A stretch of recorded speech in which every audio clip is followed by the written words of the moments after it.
Now we're sausage makers, and sausage, especially in New Orleans, has always been a staple protein added to red beans.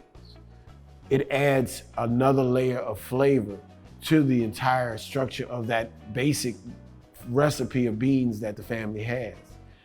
And it adds so much to the overall flavor. So then you come back and then you want to put some more beans in there, because then, the beans mixed with the sausage on the palate of most New Orleanians is a consistent flavor. It adds that little kick to your beans. It adds a whole bunch of flavor. It also reminds you of our traditions. Another example of merging two to make one great eating experience that your palate will never forget.